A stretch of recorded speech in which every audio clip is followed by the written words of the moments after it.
जिस तरह तालिबान वहां बंदूक के जोर से हुकूमत पर कब्जा जमाकर बैठा हुआ है, इसके पीछे कोई और नहीं बल्कि पाकिस्तान और उसकी खुफिया एजेंसी आईएसआई का ही हाथ है। असल में अफगानिस्तान में तालिबान के कदमताल के पीछे आईएसआई की गहरी साजिश की चाल है। न्यूज 18 को अपनी पड़ताल में ये सबूत भी मिल गए हैं कि तालिबान के नेताओं के पीछे कैसे इमरान खान की सरकार और उसकी खुफिया एजेंसी सजदा कर रही है। और इसी बीच एक बड़ी खबर ये सामने आ रही है कि अफगानिस्तान के पंजशीर प्रांत ने तालिबान को चेतावनी दी है, यानी अफगानिस्तान में अब और भी ज्यादा बड़ा घमासान हो सकता है।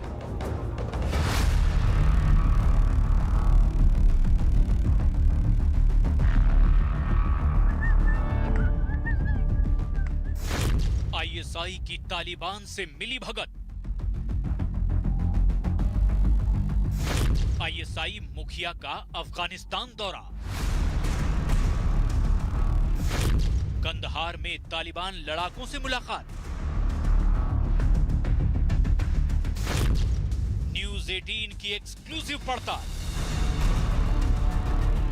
अफगानिस्तान पर तालिबान के कब्जे के बाद पूरी दुनिया की निगाहें वहां के हालात पर टिक गई हैं। अफगानिस्तान में मौजूद तालिबानी लड़ाकों और पाकिस्तान की खुफिया एजेंसी आईएसआई के बीच नजदीकी संबंध होने की बात न जाने कितनी बार सामने आई, लेकिन इस बदले हुए माहौल में कुछ सबूत दुनिया के सामने आए और पाकिस्तान को पूरी तरह से बेनकाब कर दिया। खबर है कि तालिबानी लड़ाकों के साथ हुई बातचीत में पाकिस्तान की खुफिया एजेंसी आईएसआई भी शामिल है। खुद पाकिस्तान की इमरान सरकार और उनके मंत्री कई बार अपनी हरकतों से इस शक को पूरी दुनिया के सामने यकीन के तौर पर ला चुके हैं। और इसका सबसे ताजा सबूत सामने आया पाकिस्तान की खुफिया एजेंसी आईएसआई के मुखिया की शक्ल में, जब हमीद फैज तालिबानी नेता मुल्ला अब्दुल गनी बरादर और अन्य नेताओं के साथ शनिवार को नमाज अता करते देखे गए। और सबसे चौंकाने वाला पहलू ये है कि ये तस्वीर उस वक्त की है जब मुल्ला बरादर काबुल जाने से पहले नमाज अता करने पहुंचे थे। अफगानिस्तान के अंदर बहुत बड़ा रोल रहा है। आईएसआई और पाकिस्तान को काफी पहले से पता लग गया था कि अब अमेरिकी सैनिक यहां से बाहर जाने वाले हैं। तभी से इन्होंने एक बड़ी तैयारी करनी शुरू कर दी थी और इनका मकसद था अफगानिस्तान के ऊपर कब्जा करना। आईएसआई ने अपने जो मॉड्यूल्स थे वो अफगानिस्तान के अंदर कई जगहों पर कई स्तर के ऊपर बिठा रखे थे। अफगानिस्तान की सरकार में, उसकी फौज में और कई सारे ट्राइबल कबीलों के बीच में भी आईएसआई मॉड्यूल काम कर रहे थे।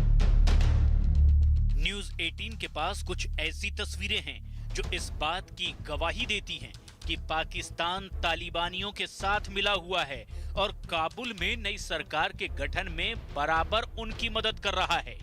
न्यूज 18 ने पहले भी अपनी रिपोर्ट में कहा था कि पाकिस्तान काबुल में एक नई सरकार के गठन में अहम भूमिका निभाने की तैयारी में है। कयास लगाए जा रहे हैं कि अफगानिस्तान में इन तालिबानियों के सरकार गठन पर बातचीत के लिए पाकिस्तान के विदेश मंत्री महमूद कुरैशी काबुल पहुंच सकते हैं, क्योंकि पाकिस्तान के विदेश मंत्री महमूद कुरैशी ने शुक्रवार को साफ कर दिया था कि पाकिस्तान का इरादा पक्का है कि वो अफगानिस्तान में अहम रोल निभाने के लिए हर मुमकिन तरीके से तैयार है। पाकिस्तान के विदेश मंत्री ने कहा था कि उनका एक दूत अफगानिस्तान में मौजूद है और तमाम हस्तियों से संपर्क बनाए हुए है। और पाकिस्तान के विदेश मंत्री का ये कहना ही साफ कर देता है कि पर्दे के पीछे से पाकिस्तान किस तरह का खेल खेल रहा है। पाकिस्तान की मदद से तालिबान किसी भी हालत में अफगानिस्तान के ऊपर कब्जा नहीं कर सकता था। एक तरफ एक आधुनिक सेना थी, 3.5 लाख के करीब सैनिक थे, और दूसरी तरफ ये ऊंचा पजामा, ढीला कुर्ता, सैंडल और टूटी मोटरसाइकिल के ऊपर तालिबानी लड़ाका थे। ये तालिबानी लड़ाकों ने पूरे मुल्क के ऊपर कब्जा कर लिया। ये बहुत बड़े हैरानी की बात है। तो ये बगैर पाकिस्तानी लॉजिस्टिक सपोर्ट के, ऑपरेशनल सपोर्ट के और इंटेलिजेंस सपोर्ट के ये बिल्कुल भी नामुमकिन है। अफगानिस्तान पर तालिबानी लड़ाकों के कब्जा करते ही पाकिस्तानी विदेश मंत्री शाह महमूद कुरैशी ने कहा था कि पूर्व की अफगान सरकार तालिबान के खिलाफ प्रोपेगेंडा फैला रही थी, जो अब झूठी साबित हुई है, क्योंकि तालिबानियों ने सरकारी कर्मचारियों के लिए आम माफी का ऐलान किया है और साथ ही ये भी कहा है कि लड़कियों को पढ़ने से नहीं रोका जाएगा। लेकिन जो सच्चाई है, अब उस पर कोई पर्दा नहीं डाला जा सकता, क्योंकि खुद तालिबान के सताए लोग अब सामने आ चुके हैं। एक रिपोर्ट के लिए बाहर गई थी, क्योंकि मुझे एक रिपोर्ट बनाना था, लेकिन 2 घंटे में सब कुछ बदल गया। ऑफिस से मुझे कॉल आया और मुझे कहा कि उन लोगों ने कि खदीजा प्लीज ऑफिस मत आइए, बिकॉज सिचुएशन अच्छा नहीं है, बहुत सब लोगों को घर जाना है। हम आपको ये भी बता दें कि पाकिस्तान हमेशा से कट्टरपंथी आतंकी संगठन तालिबान का पुरजोर समर्थक रहा है। यहाँ तक कि खुद पाकिस्तान के प्रधानमंत्री इमरान खान ने अफगान में तालिबान राज का स्वागत किया था। इमरान ने तालिबान की वापसी को गुलामी की जंजीरों को तोड़ने वाला तक बता दिया था। ज़हनी गुलामी की जंजीरें तोड़ना ज्यादा मुश्किल होता है। जो अभी अफगानिस्तान में गुलामी की जंजीरें तो तोड़ दी उन्होंने। न्यूज़ 18 को मिली एक्सक्लूसिव खबर के मुताबिक अफगानिस्तान में जो कुछ भी हो रहा है, इसके 3 स्क्रिप्ट राइटर हैं, पाकिस्तान, चीन और तालिबान। असल में पाकिस्तान तालिबान के जरिए अफगानिस्तान पर अपना कंट्रोल चाहता है और पर्दे के पीछे से चीन इसे हवा दे रहा है। पाकिस्तान ने ही चीन की सरकार से तालिबान की मुलाकात करवाई और इस मुलाकात में चीन ने तालिबान के सामने अपनी शर्तें भी रख दी थी, क्योंकि चीन को वीगर मुसलमानों का डर सता रहा है, लिहाजा वो इस मामले में तालिबान की दखल नहीं चाहता। इसके अलावा चीन अपने ड्रीम प्रोजेक्ट CPEC के साथ काबुल को जोड़ना चाहता है, ताकि अफगानिस्तान के खजाने पर अपनी गिद्ध नजर लगा सके। इस बीच एक ऐसी खबर सामने आई जिसने कब्रिस्तान बन चुके अफगानिस्तान में उम्मीद का दिया रोशन कर दिया। पंजशीर प्रांत की तरफ से तालिबान को कड़ी चेतावनी जारी की गई। बताया जा रहा है कि तालिबान को आत्मसमर्पण के लिए पंजशीर प्रांत के लोगों ने 4 घंटे की मोहलत दी है और इसके बाद तालिबान पर हमला करने की चेतावनी जारी कर दी गई। बताया जा रहा है कि पंजशीर में इस समय हजारों की तादाद में लड़ाके मौजूद हैं, जो लगातार तालिबान का विरोध कर रहे हैं और यही विरोध अफगानिस्तान में एक नई जंग का सबब भी बन सकता है।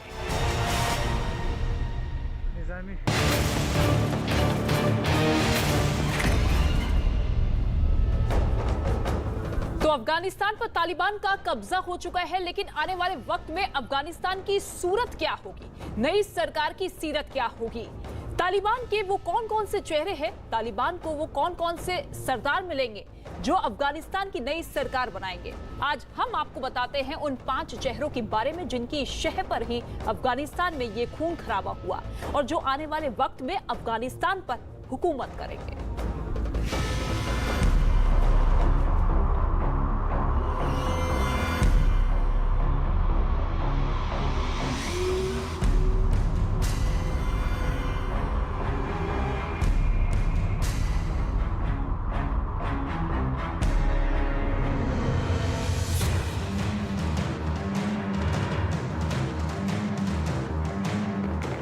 अफरा तफरी, दहशत और गोलीबारी के बीच काबुल में हालात बहुत तेजी से तब्दील हो रहे हैं। अफगानिस्तान के ज्यादातर हिस्सों पर बंदूक के दम पर अब अपना झंडा फहराने के बाद तालिबान ने सरकार बनाने के लिए बातचीत के सिलसिले शुरू कर दिए।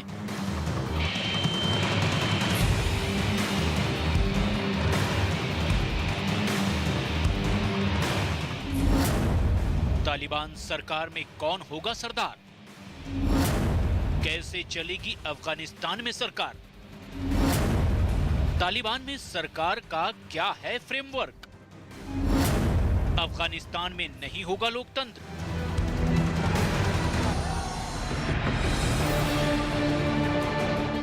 आने वाले वक्त में अफगानिस्तान की सूरत क्या होगी?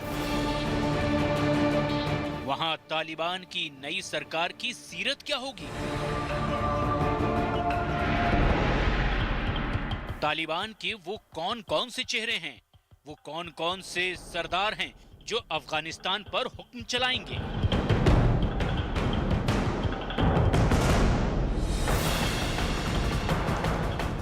हम आपको तालिबान के उन 5 ताकतवर नेताओं से रूबरू कराते हैं जो अब अफगानिस्तान के हाकिम और हुक्मरान होंगे। इनमें सबसे पहला नाम मुल्ला अब्दुल गनी बरादर, दूसरा नाम है हिब्तुल्लाह अखुंदजादा, तीसरा नाम है मुल्ला मोहम्मद याकूब का, चौथा नाम है सिराजुद्दीन हक्कानी और पांचवा नाम है शेर मोहम्मद अब्बास इस्तानिकज़ई।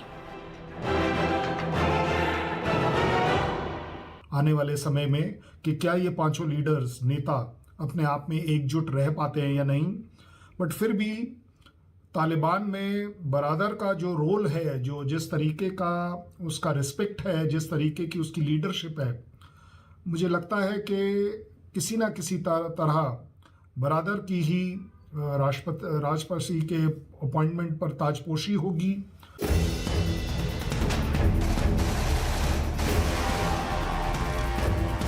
यही वो 5 चेहरे हैं जिनके इर्द गिर्द आने वाले वक्त में तालिबान की नई सरकार होगी। यही वो 5 चेहरे हैं जिनका असर तालिबान के लड़ाकों पर सबसे गहरा है। समाचार एजेंसी रॉयटर्स के मुताबिक अफगानिस्तान में तालिबान जब तक अपनी नई सरकार का गठन नहीं कर लेता, तब तक एक काउंसिल यानी कि सूरा के जरिए पूरे देश की हुकूमत चलेगी। तालिबान के कमांडर ये भी साफ कर चुके हैं कि अफगानिस्तान में अब फिलहाल लोकतंत्र की कोई गुंजाइश नहीं है। ऐसे में अफगानिस्तान के लिए तमाम फैसले शरीयत कानून के तहत ही लिए जाएंगे। मुल्ला अब्दुल गनी बरादर इस वक्त तालिबान के टॉप सरदारों में से एक हैं। चेहरे मोहरे से बेहद शांत से दिखने वाले अली बरादर नीतिगत फैसले तो करते ही हैं। तालिबान के लिए क्या सही है और क्या गलत, इसका फैसला भी यही करते हैं। अफगानिस्तान के उरुज़गान सूबे में पैदा हुए मुल्ला बरादर तालिबान की बुनियाद रखने वाले मुल्ला उमर के रिश्तेदार हैं अब्दुल गनी बरादर, जिनके बारे में कहा जाता है कि वो पाकिस्तान के खुफिया एजेंसी ISI के सबसे खास आदमी हैं। बरादर के बारे में ये बात सबसे ज्यादा हैरान करती है कि अमेरिका के ही कहने पर मुल्ला बरादर को 2010 में कराची में गिरफ्तार किया गया था और 8 साल जेल में बिताने के बाद अमेरिका की ही सिफारिश पर जेल से आजाद किए गए।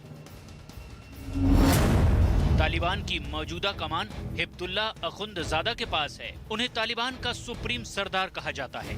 साल 2016 में जब अमेरिकी ड्रोन हमले में तालिबान का तत्कालीन सरगना मुल्ला मंसूर अख्तर मारा गया, तो अखुंदजादा ने ही तालिबान की कमान संभाली। जो सूरा यानी काउंसिल इस वक्त अफगानिस्तान में हुकूमत करने वाली है, उसकी कमान भी अखुंदजादा के हाथ में ही होगी। हिब्तुल्लाह अखुंदजादा की पहचान एक मजहबी नेता की रही है। तालिबानी उनका अदब व एहतराम करते हैं। उनकी अपील का तालिबानी लड़ाकों पर गहरा असर होता है। तालिबान चीफ बनने के बाद अखुंदजादा ने अल-कायदा प्रमुख ऐमान अल-जवाहिरी की सरपरस्ती हासिल की, लिहाजा उसे वफादारों का अमीर भी कहा जाता है।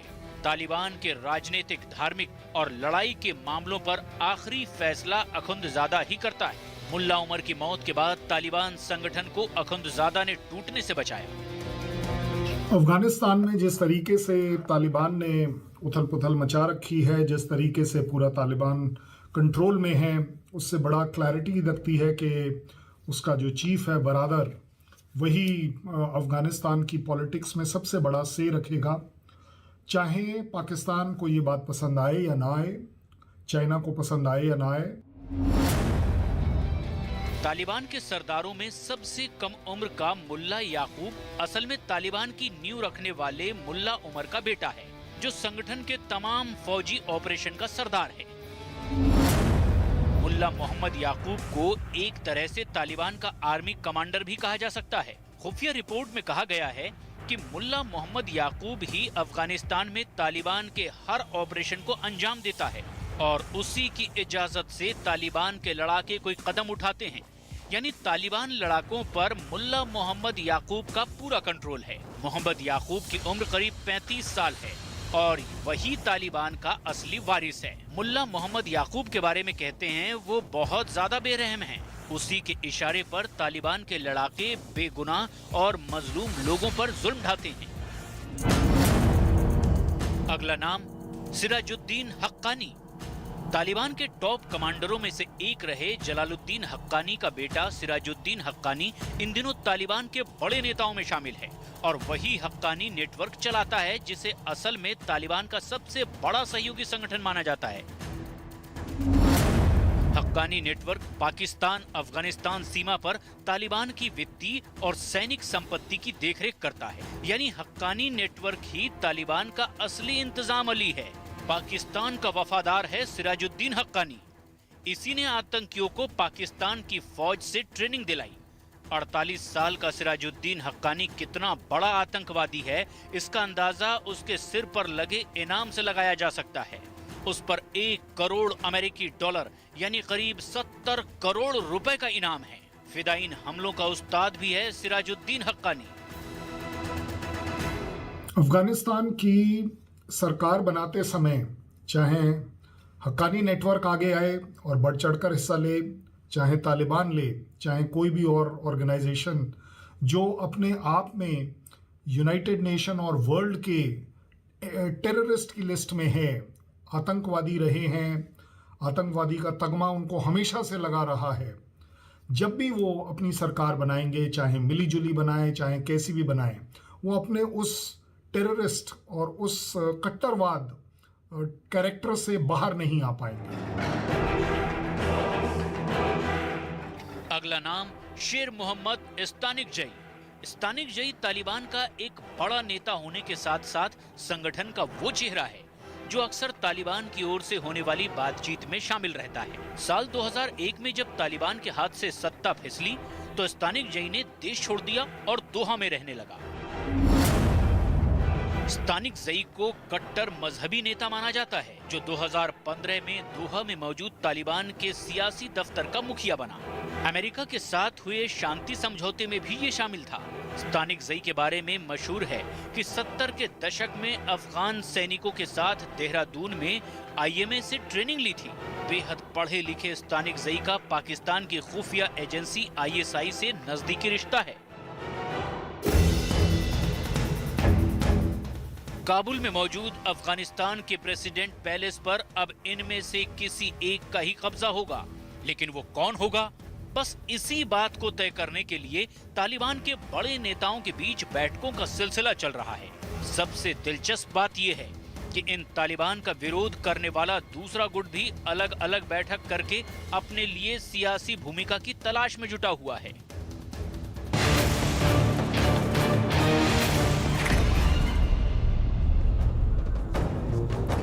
अफगानिस्तान में हालात बिगड़ते ही जा रहे हैं। कई देश अपने अपने नागरिकों को वहां से निकाल रहे हैं।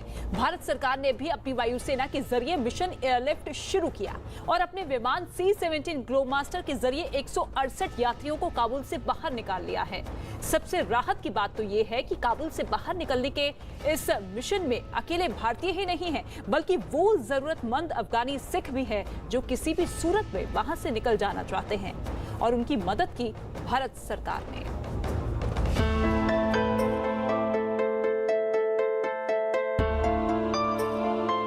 इस तस्वीर पर कौन न मर जाए, ऐ खुदा।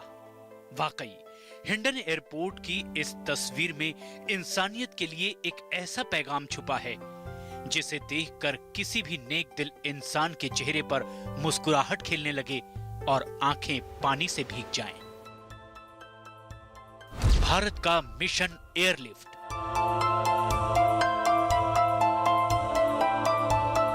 विमान से 168 लोग भारत पहुंचे। 107 भारतीय, 24 अफगान सिख पहुंचे।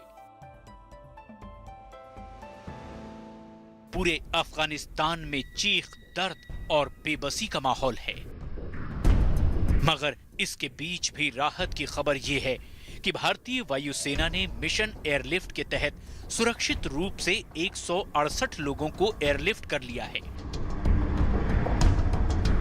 भारत सरकार ने अफगानिस्तान में फंसे भारतीयों को दहशत की दुनिया से बाहर निकालने के लिए खास तौर पर इंतजाम किया और काबुल से उन लोगों को एयरलिफ्ट करवाया जो किसी भी सूरत में वहां से निकल जाना चाहते थे।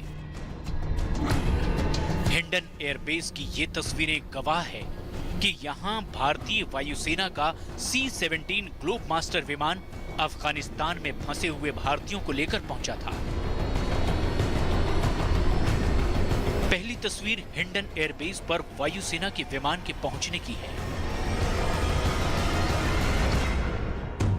और दूसरी तस्वीर विमान से उतरे उन अफगानी लोगों और उनके बच्चों की है जिन्होंने हिंदुस्तान की धरती पर कदम रखते ही राहत की सांस ली है। अमन की इस धरती सरजमीने हिंदुस्तान पर कदम रखते ही उनके चेहरों पर मुस्कान लौट आई। अफगानिस्तान से जो लोग लौटे हैं वो अब यहाँ हिंडन एयरबेस से वापस जा रहे हैं और देखिए बहुत इनके चेहरे पर राहत जरूर नजर आ रही है। नरेंद्र, सब ठीक है, अभी तो नॉर्मल है हालात, फिर भी वो हो रहा है, थोड़े से हालात वहाँ के वो थे ना, तभी तो निकले हैं हम सारे। तो वहाँ अब किस तरह से 3 दिन किस तरह से गुजरे आपने? तो वो बस जैसे एयरपोर्ट में थे हम। सर, जो इवैक्यूएशन किया गया इसके बारे में क्या कहेंगे, जो भारत सरकार ने किया है? कैसी व्यवस्था? बहुत बहुत धन्यवाद। अफगानी मूल के सिखों ने भी भारत सरकार का धन्यवाद किया। अफगानिस्तान की राजधानी काबुल में फंसे लोगों को लेकर भारतीय वायुसेना का C-17 ग्लोब मास्टर विमान गाजियाबाद के हिंडन एयरबेस पहुंचा। लेकिन ये सभी भारतीय नहीं थे, बल्कि इनमें 107 भारतीय हैं, जबकि इसके अलावा 24 अफगान सिख भी हिंदुस्तान आए हैं। वायुसेना के इस विमान के हिंडन एयरपोर्ट पहुंचने और विमान से आए लोगों से जुड़ी 5 तस्वीरें एक एक लम्हे की गवाही दे रही हैं। वायुसेना के इस विमान से एक महिला सांसद अनारकली और सिख सांसद नरेंद्र सिंह खालसा भी काबुल से भारत पहुंचे हैं। हिंदुस्तान पहुंचने के बाद नरेंद्र सिंह खालसा ने भारत सरकार को धन्यवाद दिया। इस दौरान वो मीडिया से बातचीत करते हुए भावुक भी हो गए। बस क्या करें, जो अफगानिस्तान में हमारे पीढ़ियों से रह रहे थे, इस तरह हालात जो एक हमने नहीं देखा, तो जो आप देख रहे हैं उधर सब कुछ हमारे एरिया सब कुछ खत्म हुआ। 20 साल जो गवर्नमेंट बनी थी, अतः सब कुछ खत्म है उधर, अब जीरो है।